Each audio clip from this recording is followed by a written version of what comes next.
Hello, everybody, and welcome back. Today, my guest is Michelle Lopez. Michelle is the head of Australian Equities at Abrdn, and today we want to discuss opportunities in Australian stocks, especially climate and new energy-related ones. Welcome, Michelle. Thank you. Very nice to be here with you today, Thomas. Michelle, the new Australian government is aiming for climate policy change. How far have these plans progressed in Australia? Well, Thomas, we have seen greater action in the last 3 months since the new Labor government was appointed in May than we have in the last 10 years. But let me provide you some context. When we looked at the election, it was not contested on big ideas or reform, but the one area where there was a material difference was climate. So Labor has set a more ambitious emission reduction target of 43% by 2030, and that compares to 26 to 28% under the coalition and a net zero by 2050. This climate change bill has now passed through Parliament. That was only just last week. And for the very first time in its history, Australia now has a legislated emission reduction target. And, that sends a very strong message to the world that Australia is serious about driving down emissions. And, we're serious about reaping the economic opportunities from affordable renewable energy. The other two policies that I would point to that are progressing, they include the introduction of an emissions safeguard mechanism. And the other is the commitment to invest $20 billion to a very urgent upgrade of the electricity grid to support the transmission of renewable energy. As we both know, policy stability is required for investment into climate, given there's a huge amount of capital that is required to make progress. Hi there, just a 2-second break. Before we continue with the video, just make sure to subscribe to our channel now to not miss out any updates. Thank you very much and enjoy the video now. What concrete measures are planned to transform the Australian economy, and which sectors and companies will especially be affected? Well, a transformational program is the $20 billion investment that the Labor government has pledged under the program, which is called Rewire the Nation.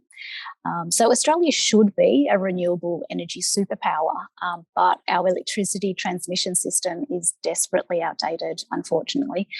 So Labor's Rewiring the Nation program will invest $20 billion, as I mentioned, to rebuild and modernise the grid. And that's in line with a blueprint that's already completed by the Australian Energy Market Operator, and it's been signed off by all governments.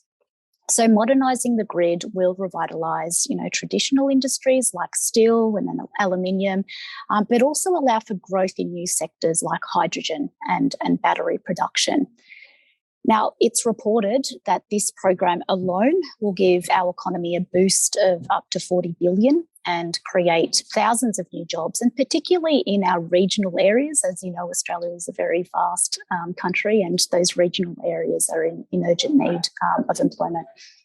So unfortunately, Australia, like the rest of us, cannot escape inflation and rising interest rates either. To what extent does this complicate the climate policy agenda and the transformation to a low carbon economy?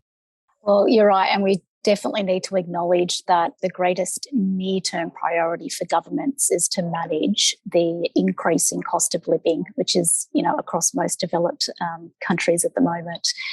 So although inflation and rising rates are headwinds to develop new technologies and transform, it can be done. So we now have, as I mentioned, a very clear direction of travel that's been set by the Labor government with emission targets set.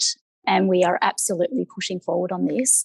In fact, inflation has not impeded large corporates' willingness to go green ASAP and bringing on new renewable supply. So, for example, only last month we saw one of our corporate asset managers, which is Charter Hall, they striked a green energy deal with the French utility giant Engie. And that's to supply renewable power across a large part of their portfolio. This is actually going to help them really slash its carbon emissions by 70%. So the PPA, the Purchasing Power Agreement, guarantees long-term renewable electricity from 2024 across over 150 sites in Charter Hall's portfolio of managed assets. It's also worth noting that, sadly, we were a laggard in this space. So in a way, there's a lot of playing catch up. And if we don't continue to transform to a low carbon economy, then, we will be left behind. And that's going to have, big implications for Australia as a source of investment. So exploding commodity prices have resulted in high incremental profits for especially some of your commodity producers. So how much of a drag is this on structural reforms? Yeah, well, that's very true, isn't it? We've just come out of reporting season and our miners reported, record profits, cash flows, dividends, and that was mostly driven by the high prices. But, commodity prices have come back now. And on the other side is the surge that we've seen in oil and gas prices only make the imperative to transition more important. So whilst you could argue that high commodity prices are a headwind for decarbonisation, this is a rather sort of short-term view. And that's because, as we know, in a cyclical industry and sector like commodities, there's always going to be a supply response. Perhaps a little harder this time round due to the headwinds that we spoke about, inflation, but also more stringent government regulation, cultural heritage issues and ESG more broadly.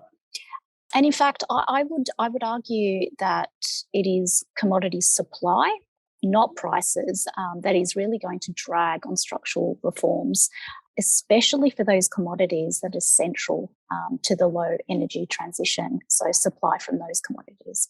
So 2022 is a year of climatic extremes, so which Australian companies play a role in the transition from fossil to renewable energy. Yeah, so I would call out the energy and mining companies as the most critical in needing to transition from brown to green. And most of these companies have strategies to decarbonise their operations. They're transitioning from, example, diesel to renewable energy. Now, to achieve that, we're seeing some of our companies entering into partnerships with players in the value chain to develop and advance new technologies. So I'll give you 3 examples here. Rio Tinto, they recently entered an MOU with Volvo, where Rio will supply low carbon products to Volvo, and they're going to work together on sustainable autonomous hauling systems and solutions. Then we've got BHP Billiton with Tesla to supply nickel and collaborate on making the battery supply chain more sustainable. And then there's Fortescue, Future Industries, who have partnered with E.ON to become Europe's largest green renewable hydrogen supplier. And that MOU agreed to deliver 5 million tonnes of carbon-free fuel, so green hydrogen, to Germany and the Netherlands. Hydrogen is considered an energy carrier of the future. So are there any investment opportunities in hydrogen industry in Australia as well? Yeah, well, you're right. The hydrogen sector has certainly gained momentum. In Australia, there are about 85 projects that have been proposed, mostly using green hydrogen, but some gas-based. And out of those, 18 projects target large-scale exports. So most likely in ammonia from beyond 2030 onwards. So Australia and the Middle East appear best placed to be the dominant exporters of hydrogen-based fuels into the seaborne market, and that's given the high-quality renewable resource, but also the established energy export industries. And then on the flip side, we've got Japan, Korea, and the EU. They appear to be the more likely importers due to less renewable resource, land availability, and obviously energy security challenges.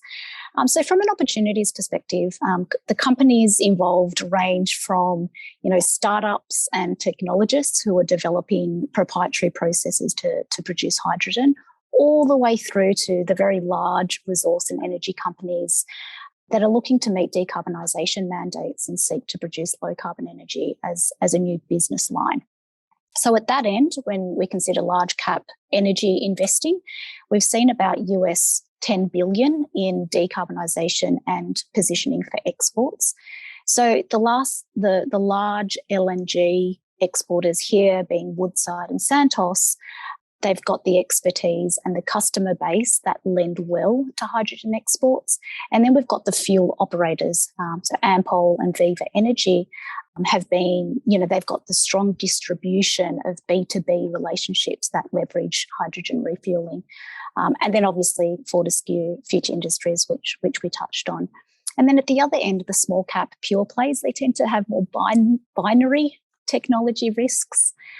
And, the big challenge and the major hurdle at the moment is cost of bringing hydrogen to the market. It is expected to come down, but very few projects have actually announced the CapEx budgets for individual hydrogen projects. So based on current progress, it's hard to see a commercial scale hydrogen export from Australia before 2030. From an investment perspective, so how do you assess the impact of climate policies more broadly and identify the winners and losers? Yeah, so one of the things we use is climate scenario analysis. So as active portfolio managers, we need to be able to take a forward-looking view on how the transition to a low-carbon environment and the physical impacts of climate change are going to have on the companies that we're investing in. So in order to achieve that, we use climate scenario analysis. There are two main impacts from climate change. First is the physical impact. So think, weather events like floods and droughts. And the second is transitional. So during, this conversation, we've been very much focused on the second element, which is transitional. And as we've discussed, it will have significant impact on energy systems and pattern of economic activity. And it's going to be driven by policy initiatives, by private sector commitments, technology advances, and really the aim is to limit climate change.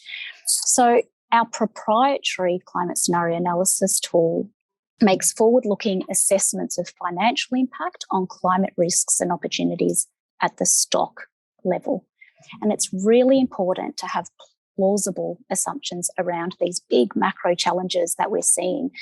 So we've created our own bespoke scenarios, 16 of them, in fact, that better reflect the reality of how we're going to make that transition.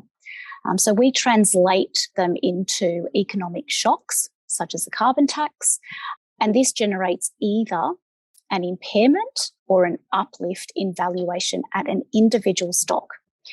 So I'll give you a real case example. Our in-house climate scenario analytics platform flagged AusNet, which is a company that was listed here, as having material valuation upside. In fact, 80% upside under our probability-weighted scenario. And this is because AusNet is a beneficiary of the energy transition and connections for renewables, as connections for renewables grow. The public market hadn't really factored that in and were maybe at the cusp of valuing this upside, but it was snapped up too quickly by a consortium that was led by Canadian asset management group Brookfield for only a 35% premium.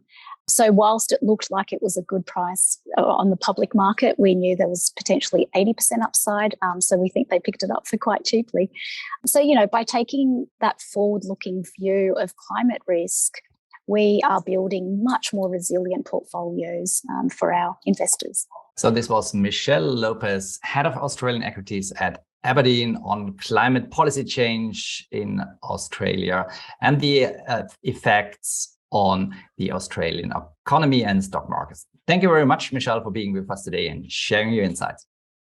My pleasure. Thank you, Thomas.